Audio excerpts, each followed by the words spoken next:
Hey, what's going on, everyone? This is Mitch. Happy New Year's Eve. Hope you are getting your day started well, preparing for any festivities tonight as we bring in 2022. First off, I just want to say thank you for a very successful 2021. I plan on maybe making a short clip video talking about and just recapping 2021, maybe a little today, just a couple minute video, just thanking y'all. So stay tuned for that. And as usual, when we have very active weather, I double up my videos. So this is the morning run. And as usual, on the morning run, we're really just going to focus on what we see in the models. It's basically just going to be an update on the models, update on the significance of this storm system that will be cranking up today. The update on the snow threat, update on the severe weather threat, which has elevated to an enhanced risk, a very broad level of an enhanced risk, and enhanced 10% tornado risk. So there is a chance for some stronger tornadoes. We're going to break all that down for you guys. A lot to discuss. We're going to try to make this video a little bit shorter and then really break down all the dynamics of everything tonight. But there will be an ongoing severe weather threat across Arkansas and surrounding areas today. I think that threat will not be even close to as significant as the potential threat for tomorrow across the Mid-South, Deep South, and even sections of the southern Ohio Valley. And then the snow comes into Sunday, maybe into Monday, maybe a sneaky Mid-Atlantic quick-hitting snowstorm. So a lot to discuss. If you guys have not subscribed, hit the subscribe button for me. I'm still on that mission to get to 10K. I appreciate all the support. I'm just a guy who loves the weather and, just likes to share my passion and what I love with others. And thankfully, y'all give me an audience to do that. So I'm very appreciated. And I'm always learning, guys. I'm always learning. I've learned so much this year. I've self-taught myself a lot of things, but there's a lot of things I've learned from others, and I'm always taking in knowledge from people who just flat out know more than me. So you are in this journey with me, and I appreciate all the support. I am starting to lean towards chasing tomorrow across the deep south, the severe weather threat. The thing that's really been holding me back is the fact that my girls have been my kids have been out the house for the last several days, and they're just coming back today, and I'll turn around and leave them for another day. So that's hard for me. It's hard for me to leave my kids. It really is. I think about them a lot. A lot of parents want to break from their kids, but me, it's hard to be away from them for more than a day.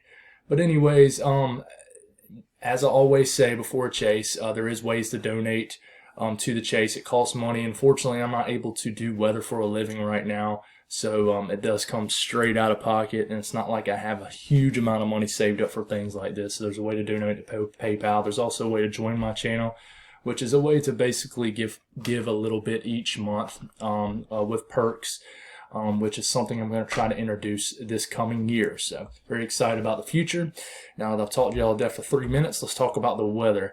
So let's get going here. We're just going to give you the cut and dry information in this run. We're not going to dive deep into breaking everything down, the dynamics. I've done that so much over the last couple of days. I'm going to do it again tonight for you guys. And every time I do it, I try to get a little bit better at doing it. So the Storm Prediction Center right now, slight risk. This is today. As this trough injection starts pulling in this low-level jet that will start to get enhanced over this area, but the storm coverage I do not think will be as widespread. This will be the beginning of the stages of this big system. Precipitation will begin to get enhanced on the basically the northern side of this severe weather threat, and then we'll begin to overspread into the Midwest and Chicagoland area tomorrow and begin the beginnings of a significant winter storm tomorrow for you guys up there. And we'll talk a little bit about that in this video also. But a slight risk, there's a 5% chance of a tornado. This stretches all the way from a little smidget of an area just northeast of Dallas in Texas, the far southeast corner of Oklahoma, goes through Little Rock, the central area of Arkansas, covers Jackson and Nashville. So I know we haven't talked much about today, but there will be a threat of severe weather today. But tomorrow, guys, tomorrow's the big threat. It's already an enhanced risk at day 2, which is for tomorrow. Enhanced risk, this is a pretty large area, which makes me think there's going to be an area in here that might get upgraded to a moderate. Now, in the discussion, it really breaks down pretty well what they're still questioning, and that is basically the low-level directional shear that might not be in place really at the beginning stages of this event, maybe in the first half of the day tomorrow. But in the second half of the day is basically the shortwave trough, which is basically going to be riding over this moist sector that's going to be spread out in this entire threat area. it's going to move over. The directional, low-level directional shear gets more favorable with what they're trying to say. That directional shear is what puts the spin to the atmosphere, what causes these storms to really rotate. So the conditions become more favorable later in the day, just like with any severe weather threat. Normally, it's always more enhanced or worse in the second half of the day, the warmest part of the day than the early part. So that's really no necessarily a huge surprise. But as far as the elements and dynamics to this setup, it's really the case with this setup. So low-level jet gets ramped up, very broad low-level jet of the tornado threat. Look at this. This is what's scary. It's a 10% chance. This is covering all of northern Alabama, Mississippi, even an area of Georgia. You got to watch out in Atlanta, especially overnight tomorrow night. And this is in Hatch 10%, which means there's a chance, 10% or greater probability of an EF2 or to EF5 tornado within 25 miles in any given location. That is basically a town leveler event kind of tornado. So that's very significant. Birmingham, you're in this, and then all northern areas, Memphis, Nashville, Jackson. It's very close to being in basically the Little Rock area. So this is a big deal. It could increase later today or right when we wake up in the morning. If I'm chasing, this will probably be the area that I'm in. And so it's a pretty big deal, guys. And it sucks we're going to start out the new year like this, but it looks inevitable at this point. It's something we've been talking about for literally a week. So, this is going to be an active end to this system. So there's also an element to this system, and it's flash flooding. That'll be today in this area, kind of the same area where there's a tornado risk. Tomorrow will be even bigger, where there's even a bigger risk of severe weather. And that's because basically what this trough is digging right here, the low pressures are riding this area. So not only are you getting storms and severe weather from Arkansas through basically the same area that got tore up by these tornadoes December 10th, through Kentucky, you're getting a moderate risk of flash flooding within 25 miles of any given location. That's a 20 to 50% chance, which I know is a broad number, but that's pretty significant. It really is, and it's something we need to pay attention to. I think it's an under-the-radar threat that people aren't really speaking about much. So it has just been a historic year as far as weather. It really has. You look back to last year and the hurricane season, which was absolutely historic and record-breaking, but it just keeps getting crazier. Weather keeps getting wilder, climate change, whatever you want to view it as, it's inevitable that it's happening. I mean, it's on the table. It's happening right in front of us. So slight risk elsewhere. So big-time flooding risk in this red area. From this red area, you're going to get waves of storms, heavy rain, torrential downpours. This also shifts into day 3 for the Carolinas. And there is a marginal risk already up at day 3 for the Carolinas for a squall line that could potentially move there. We'll break that down more in the coming days. But look at the latest HRRR model, which is great to look at because the latest long range just came out. So this is the most updated information. So we'll back it up to today. These, you're not seeing much coverage of storms in this slight area. You're really not. And that's going to be the thing. Any storms that do fire up right in here today could be severe and could catch some people off guard. You have some area of some moisture moving through North Georgia, and then and maybe some storms firing up in the upstate of South Carolina, which might be kind of an under the radar look here because some of these storms look kind of strong right as you're bringing in the new year for overnight tonight into tomorrow morning. So watch out for those. But anyways, that's not the main topic here. The HRRR model here, as we're waking up tomorrow morning, here's where that flash flooding threat begins to crank up as this shortwave trough is going to ride over this a warm sector here, and it's just going to bring waves and waves of moisture. You guys in the Midwest, Chicago, I'm going to show you y'all's precipitation here in a second. What we watch for here as we get into noon, 2 p.m., is these prefrontal storms that can be in the form of supercells that develop anywhere from northern Louisiana through central to northern Mississippi, northern Alabama into Tennessee. There is a stout warm sector of low-level jets roaring. And once this clears west, really I think the directional shear even gets more ramped up in the lowest levels. And if you look at these storms up close, I know it's hard to see maybe on your screen, but they all have that kind of like miniature supercell look to them. So any storms that form ahead of this line of storms, every single one of them are going to have some kind of tornado threat, maybe some kind of rotation to them until this congeals into a line of storms overnight tomorrow night and really becomes a damaging straight line wind threat as it really gets pulled away from the mainstream of energy. And then we wake up Sunday morning to a line of storms in Georgia and the Carolinas. And then if you look at the very end of the run, look at this precipitation begin to fire up. And this is the beginning to our rain going to snow event potential for areas of even the deep south, maybe the northern deep south and the mid-south. And that is the beginning of it. Closer look as far as that low-level jet that I'm talking about for tomorrow. And forgive me for not talking much on the event today. I'm just much more concerned about the event tomorrow for you guys. I really am. I think this is going to potentially be life-threatening for some areas. But as the shortwave trough moves through, the shortwave low-level jet gets ramped up right with that, right where basically all this energy is from this squall line. But right here, this is, around early afternoon hours here in the mid-south, deep south. Right here, where you have a 50 to 60 knot jet, low-level jet here, roaring here. You're going to have enough spin in the atmosphere for a tornado threat with any prefrontal supercells that form here, any prefrontal storms in general that form here. So we've known this for a while, guys. It's been the case for a while, but we look at this storm as a whole.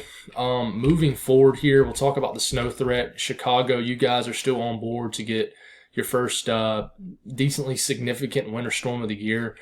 Northern Missouri, areas of Iowa. I think southern Iowa, central southern Iowa could really get the jackpot of the snow. But one thing you got to watch out for Chicago is y'all could actually get a little bit of lake effect enhanced snow off the snow. So Chicago and surrounding areas could actually get more snow as opposed to areas maybe just west of y'all or just south of y'all. So y'all might can get a couple more inches of snow from that lake enhanced. You guys locally know more about that than I do, but it looks like maybe as the cold air is funneling in, maybe a north to south oriented lake effect snow band pops off here and gives maybe that more so uncommon lake effect snow band that maybe enhances snow as that Arctic air moves in. But in the meantime, GFS kicks this energy up right here. Light snow falling in Nashville overnight.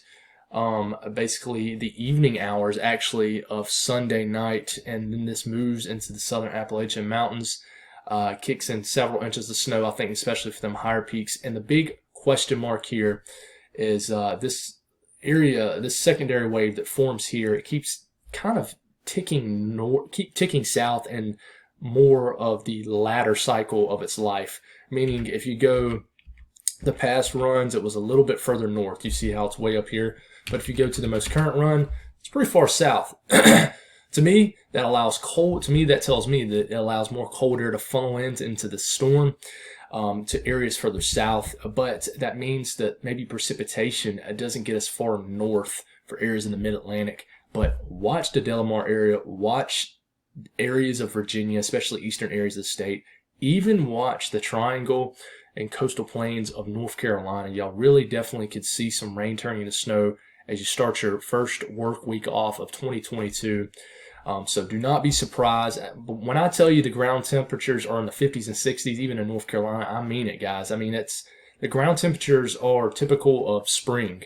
So you're going to need a heavy burst of snow in these areas for it to accumulate. But I never totally knock out the chances of accumulating snow, even in unfavorable conditions like that, because say it all the time, morning of November 1st, 2014, here in Columbia, South Carolina, Lexington, South Carolina, we had a deformation band that forms off a cold air pocket aloft that brought extremely heavy snows at our area on a record-breaking November 1st, and it did not matter how warm it was on the ground temperatures. It stuck, and it snowed about 3 to 4 or 5 inches in certain areas, so it can happen. If it snows hard enough, it can happen. Now, one interesting thing I'll look at is, thankfully, we can look at the 06Z Euro. The Euro is actually more amplified with this mid-south, the mid-Atlantic snow threat. Now look at the snowstorm for Chicago. I really think Chicago, you guys, could be the jackpot city to see snow. Look at that lake effect snow band that maybe enhances the snow for you guys. But here it comes. Look at this secondary load that pops up here, begins to pop up here. This is bringing snow to Little Rock. This is bringing snow Sunday afternoon, evening to a nice band of snow into Memphis, a nice band of snow rain change into snow, even into northern Mississippi, and then even into Nashville as you get into the evening hours Sunday. And then this makes it all the way into the plateau areas of Tennessee and then the mountains of North Carolina, Tennessee, and Virginia, and maybe even northern Georgia. And then the low pressure really cranks up. Cold air is dipping down. Here's that 32-degree line that's making it almost all the way to the Gulf Coast after scorching in the 70s and 80s all week. And then this low pressure tries to crank up, and it has a band of heavy snow in southeast Virginia. So it's a scenario that we cannot knock off. And then you're carrying on with your Monday morning, and you got rain turning to snow, maybe as far southwest as Raleigh. You got to watch out. This will be so dynamic, considering the fact that you're going to go from a pattern-changing system. It's been in the 70s, even 80s in certain areas, all week for your last week of 2021, and then bang, dynamic system rolls in. You get severe weather to snow, and just incredible. And the way the piece of energy setting up here, it's slowing down. It's looking more amplified. It's digging a little bit more, which is allowing such an expansive shield of precipitation to show up. But as far as the 06Z European, shows an inch or two in areas of Tennessee, even Arkansas, heck, even shows an inch of snow in northern Mississippi. Remember, this is 10-to-1 ratio. Remember, these ground temperatures are warm. So I don't think snow's going to be falling at a 10-to-1 ratio here, meaning 10 inches of snow would fall to 1 inch of liquid precipitation. That's not going to be the case here. It'll probably be more of a 4-to-1 or 5-to-1 ratio. So you can go on and cut these totals in half, but the mountains could get hit hard, northwest flow enhanced event. But then here's this question mark right here in southeast Virginia and northeast North Carolina. That's going to be the area I'm really watching here. But as a whole, you look at this entire system as a whole, as the latest HRRR model, snowstorm moves into the Midwest. Nice snow event from northern Missouri for the whole northern half of Illinois. Somebody got mad at me for calling it Illinois. I'm sorry, guys. It has an S in it, and it's hard to remember. It's silent, but Illinois. My bad, guys. Here comes that shortwave low pressure shooting across the Ohio Valley. Severe storms firing up here in the Mid-South and Deep South. Even Ohio Valley have to watch out for nasty storms. And then right at the end of the run, you see precipitation starting to pop off here, even that little small smidget of blue. So I think if this run was to keep on going, you would show some winter precipitation breaking out here across Arkansas and heck, maybe even eastern areas of Texas. I'm a little jealous of you guys. You guys have already seen plenty of snow this year. Us here in the southeast and the Carolinas, especially South Carolina and Georgia, we have been completely gypped. But if you look at the RGEM model, which I don't look at much, but it's good guidance to check out here. It's normally a cold bias model. This shows a decent backside snow event for all the areas I just mentioned, and really cranks up a quick hitting small scale snowstorm for areas of Virginia. And heck, it even gets all the way into Washington, D.C., where a heavier band of snow shows up in the wee hours of the morning, Monday morning, and then maybe some rain turns into snow for areas of North Carolina. You look at the latest NAM, and we'll go all the way out through to the most important part of this run. As far as snow, shows snow all the way into central Mississippi, all the way into Birmingham, snow almost all the way into Atlanta. It shows the snow just much further south. And the reason you're seeing that is because on the NAM, the low pressure, this Vortmax digs a lot more. So the low pressure digs a lot more, the secondary low pressure.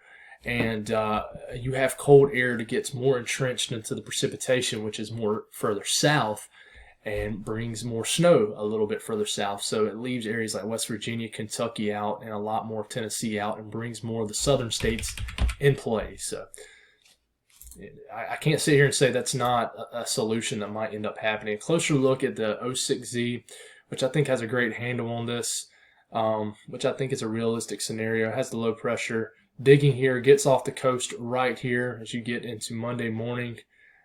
Snow breaking out in areas of the Mid-South, and then it deepens right here, and then maybe a chance of a quick couple inches of snow for the Delamar area and areas of Virginia. But interesting into the system, interesting system in just in general, and potentially dangerous tomorrow. The dangerous part I really think is going to be tomorrow, but there's a chance that the same areas that see severe weather could turn around and see snow, maybe not even 24 hours later, maybe even 18 hours later. So that's why we're using the word dynamic. That's why this is a significant system.